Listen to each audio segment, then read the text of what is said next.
Shalom, good morning. Bible స్టడీకి ఆహ్వానం. మత్తయి సువార్త 7వ అధ్యాయము 24, 25 వచనాలు చదువుకున్నాం. మత్తయి సువార్త 7వ అధ్యాయం 24, 25 వచనాలు చదువుకున్నాం. వాస్తవానికి 24వ వచనం నుంచి 27వ వచనం వరకు మనం చదివితే కొన్ని విషయాలు ఉంటాయి. అందులో కొంత చాలా వరకు చెప్పుకొచ్చాను నేను. అయితే ఒక వీడియో డిలీట్ అయిపోయిందని చెప్పాను నేను. దాన్ని ఇప్పుడు చేయటం కొరకు మళ్ళా స్టూడియోలోకి రావటం అనేది జరిగింది. కాబట్టి ఈ నా మాటలు విని వాటి చొప్పున చేయు ప్రతి వాడును బండ మీద తన ఇల్లు కట్టుకొనిన బుద్ధిమంతుని పోలి ఉండును.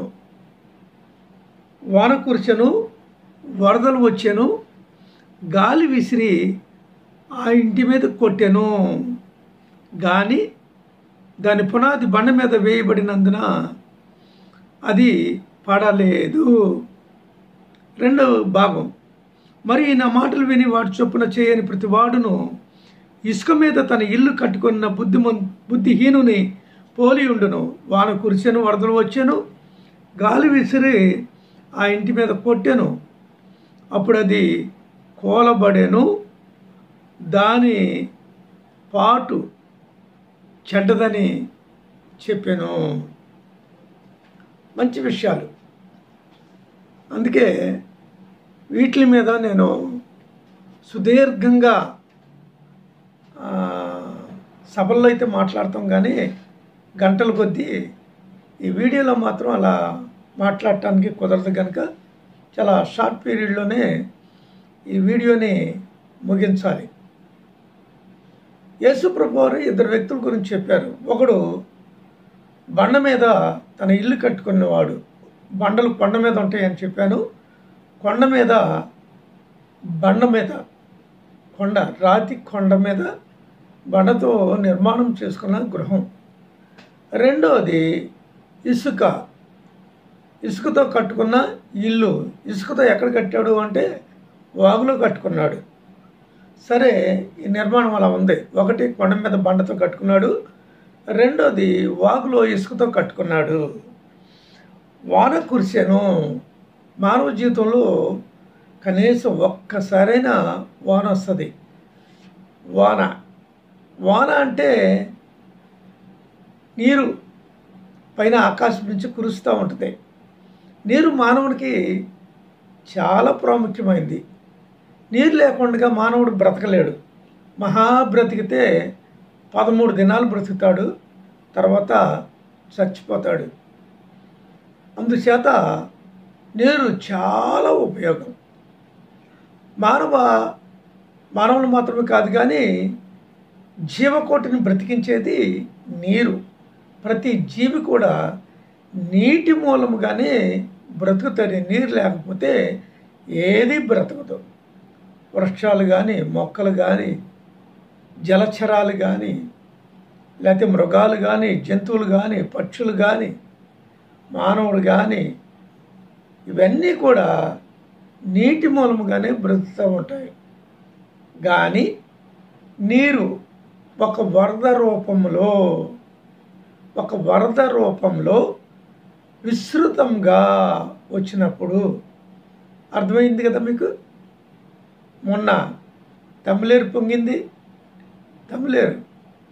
పొడమేరు పొంగింది, రాములేరు పొంగింది, తర్వాత మున్నేరు వచ్చి మొత్తం తెలుగు రాష్ట్రాలని ముంచెత్తేసినాయి. ఇంకా కొండవీడి వాగు రాలా. ఇంకా పైకి వెళితే నెల్లూరు, ఆ ప్రకాశం వెళ్ళ అటు కొన్ని వాగులు ఉన్నాయి, అవి రాలా. దీనికే ఈ ప్రాంతాలు చెల్లాచెదురులు అయిపోయినాయి. సింగనగరం మునిగిపోయింది. విజయవాడలోని సింగనగరం, పైకపురం, తర్వాత ఏదో తూములు అంటారు, తూములు, తర్వాత రాజరాజేశ్వరపేట, రాజీవ్ నగర్ కాలనీ, తర్వాత బాంబే కాలనీ, ఇవన్నీ కూడా 10 అడుగులు నీరు వచ్చింది. ఫస్ట్ ఫ్లోరు, గ్రౌండ్ ఫ్లోరు మునిగిపోయినాయి, విస్తృతమైన నీరు. అయితే ప్రజలు ఆహారానికి ఇబ్బంది పడ్డారు. చుట్టూ నీళ్లున్నా సరే, లక్షల క్యూసెక్స్ వాటర్ ఉన్నప్పుడు కూడా త్రాగటానికి ఒక బొట్టు కూడా పనికిరాదు. అదంతా వరద నీరు, డ్రైనేజ్ అలాగే వర్షపు నీళ్లు రెండు కలిసి ప్రవహించినాయి.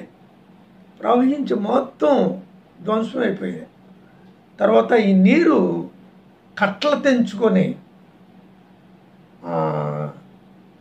తమిళేరు కట్టలు తెగిపోయినాయి, బుడమేరు కట్టలు తెగిపోయినాయి, మొత్తం గ్రామాల్లోకి వెళ్ళిపోయినాయి. ఇప్పుడు కొల్లేరు మీద పడిపోయినాయి. కొల్లేరు చెరువులు కదా, చెరువులు 2,70,000 ఎకరాలు కలిగిన ఆ కొల్లేరు సరస్సు ప్రస్తుతానికి 60,000 ఎకరాలు మాత్రమే ఉంది. 2,10,000 ఎకరాలు కబ్జా అయిపోయింది. ఇటు కాంగ్రెస్ ఎమ్మెల్యేలు కానివ్వండి, తెలుగుదేశం మినిస్టర్స్ కానివ్వండి, మొత్తానికి ఎవడైతేనే మొత్తానికి కబ్జా చేశారు. వీడు వాడని లేదు, మొత్తం కబ్జా అయిపోయినాయి. సరే కొడతాను అంటున్నాడు, ఎంత కొడతాడో చూద్దాం మనం. కొట్టినోడు వీరుడే, నిజంగా వీరత్వం కలిగిన వాడే. అక్కడ కొట్టాలి. అయితే రాజరాజేశ్వరిపేట దగ్గర బుడమేరు ఆక్రమణకి ఎక్కడెక్కడ గురైపోయిందో అదంతా కొట్టుకు రావాలి. మొత్తం ఎక్కడ నేరం అయిపోయిందో అదంతా కొట్టేసి విశాలంగా నీళ్లు బయటికి వెళ్ళిపోయేటట్లుగా చేయాలి. కావాలంటే వాళ్ళందరికీ స్థలాలు ఇచ్చి వాళ్ళకి కాలనీస్ కట్టవచ్చు. నున్న, ఆగిరిపల్లి, నూజివీడు, మైలవరం ఆ ప్రాంతాల్లో కడితే బాగానే ఉంటుంది. కానీ సీఎంకి దమ్ముందా లేదో చూద్దాం మనం. కొల్లేరు నీరు ఎక్కువైపోయి కొల్లేరు మునిగిపోయి చెరువులు కూడా నిండిపోయి చేప, రొయ్యి బయటికి వెళ్ళే ప్రమాదం ఏర్పడిపోయింది. ఈవేళ కొంచెం తగ్గుముఖం పడుతుంది అన్నారు. సరే చూద్దాం, రేపు ఉదయం వెళ్ళి ఆ కొల్లేరు వీడియో చేసుకొని వస్తాను. నేను ఎలా ఉందో ఏంటో చూస్తాను. నేను ఏలూరు నుంచి కైగులూరుకి రహదారి లేదు, మొత్తం ఎక్కడికక్కడే పోలీసులు ఆపేస్తున్నారు. రోడ్డు మీద నుంచి ఈ కొల్లేరు ప్రవహిస్తూ ఉంది. పెద్దాట్లగాడి, చిన్నాట్లగాడి దగ్గర ప్రవహిస్తూ ఉంది కనుక వెళ్ళటానికి వీల్లేదు. నేను చెప్పేది ఏంటంటే, నీరు మానవుడికి ఉపయోగకరమైంది, కానీ అది విస్తృతంగా ఒక వరద రూపంలో వస్తే అది చాలా ప్రమాదకరం అని నేను తెలియజేస్తున్నా. అందుకనే వరద వచ్చింది, వాన కురిసింది, వరద వచ్చింది. అంటే వర్షాలు కురిస్తేనే వరదలు వస్తాయి. వరద చాలా ప్రమాదకరమైంది. మానవ జీవితంలో ఒక్కసారే సరే వరదలు వస్తూనే ఉంటాయి. రెండోది, గాలి విసిరి ఆ ఇంటి మీద కొట్టాను అన్నాడు. గాలి కూడా మానవుడికి చాలా ప్రాముఖ్యమైంది. గాలి లేకుండా మానవుడు 2 నిమిషాల కంటే ఎక్కువ బ్రతకలేడు. మహా అయితే ఒక 5 నిమిషాలు బ్రతుకుతాడేమో. అందుకనే గాలి చాలా, అంటే ఆక్సిజన్ చాలా విలువైంది. అది జీవరాశికి కావాల్సిందే. చెట్లకు కూడా ఆక్సిజన్, అంటే కార్బన్ డైఆక్సైడ్ పీల్చుకొని ఆక్సిజన్ రిలీజ్ చేస్తుంది చెట్టు. కొన్ని చెట్లు కొన్ని జామాయిల్ చెట్లు అంటారు కదా, అవి ఆక్సిజన్ పీల్చుకొని కార్బన్ డైఆక్సైడ్ రిలీజ్ చేస్తుంట. అందుకని దాటిని బ్యాన్ చేయటం అనేది జరిగింది. అయితే ఈ ఆక్సిజన్ చాలా ప్రాముఖ్యమైనది. గాలి అనేది జీవరాశికి చాలా ప్రాముఖ్యమైనది.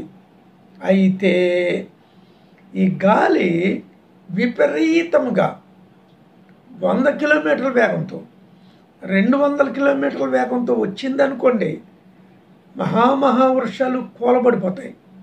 స్తంభాలు, ఎలక్ట్రికల్ స్తంభాలు కూలబడిపోతాయి. ఇంకా ఇళ్ళన్నీ కూడా, రేకుల షెడ్లు అటువంటి పడిపోతూ ఉంటాయి. రెండో విషయం ఏంటంటే, వర్షానికి ఇళ్ళు నాని కూలిపోతాయి. కనుక గాలి కూడా చాలా ప్రమాదమైంది. గాలి అవసరమే జీవితానికి, మానవుడు బ్రతకడానికి అవసరమే. కానీ విపరీతంగా గాలి వీచినప్పుడు అది ఎవరికి పనికిరాదు, ఉపయోగం లేదు దానివల్ల. అందుకే వాన వస్తుంది, వరద వస్తుంది, అలాగే తుఫాన్లు వస్తాయి, తర్వాత గాలి విసిరి ఇంటి మీద కొట్టేస్తాయి. ఇల్లు అంటే మానవ జీవితం అని అర్థం. మానవుడు శిథిలమైపోతాడు అనమాట. అంటే ఇవేంటి, దేటికి సాదృశ్యం? ఇవి కోడెక్స్, ఇవి ఫిగరేటివ్, ఇది అలంకార భాషలో వాడబడిన పదాలు. ఇవి కష్టాలు, బాధలు, శ్రమలు, ఇబ్బందులు కలుగుతాయి అని అర్థం అనమాట. మానవుడికి ఆధ్యాత్మిక చింతన కలిగిన మానవుడికి శ్రమలు, బాధలు, ఇబ్బందులు కలిగినప్పుడు వాడు అనుకుంటాడు, నేను ప్రశాంతంగా బ్రతికేవాడిని, అనవసరంగా ఆధ్యాత్మిక స్థితిలోకి నేను వచ్చాను, ఇప్పుడు నేను బ్రతకడం అనేది కష్టమైపోతుంది, నాకు అక్రమంగా సంపాదించుకున్నది ఏమీ లేదు, లంచాలు తీసుకోలేదు, ఆస్తులు కూడబెట్టుకోలేదు, కనుక ఇప్పుడు ఇటువంటి కష్టాలు వచ్చినప్పుడు, బాధలు వచ్చినప్పుడు నేను ఏమైపోతాను, నా పిల్లలు ఏమైపోతారు, గనుక ఇప్పటికైనా సరే నేను జాగ్రత్త పడి దేవుణ్ణి విడిచిపెట్టేసి మరలా లోకంలోకి నేను వెళ్ళిపోవాలి అని తలస్తారు కొంతమంది. అప్పుడే వాడి యొక్క ఇల్లు లేక వాడి జీవితం పోలబడిపోతుంది అని యేసుప్రభు వారు చెప్పిన ఉపమానం యొక్క భావము అని మనందరం కూడా గ్రహించాలన్నమాట. ఆ విధంగా మనం ఆలోచన చేసినట్లయితే చాలామంది కూడా దేవుణ్ణి విడిచిపెట్టేసి మళ్ళీ వెనక్కి వెళ్ళిపోయారు, వాళ్ళందరూ కూడా పతనం అయిపోయారు. అయితే కష్టాలు వచ్చినా, బాధలు వచ్చినా, శ్రమలు వచ్చినా, ఇబ్బందులు వచ్చినా దేవుని కొరకు నిలబడిన వాడు, దేవునికి సాక్షిగా జీవించిన వాడు దీవించబడ్డాడు, వర్ధిల్లాడు అని బైబిల్ మనకు బోధిస్తూ ఉంది అని తెలియజేస్తూ ఈ నా మాటలు ముగిస్తున్నాను. షలోం. మళ్ళీ తిరిగి రేపు కలుసుకుందాం. అంతవరకు సెలవు. చూస్తూ ఉండదు, సబ్స్క్రైబ్ చేయండి, లైక్ చేయండి, షేర్ చేయండి. రబ్బీ టుడే ప్రొఫెసర్ కైలా డానియల్. అయితే ఇది ఇంచుమించుగా 4 సంవత్సరాలుగా వీడియో చేస్తున్నాను. దీని మీద ₹1 కూడా నా అకౌంట్లో పడలేదు. దానికి కారణం ఏంటో తెలియదు.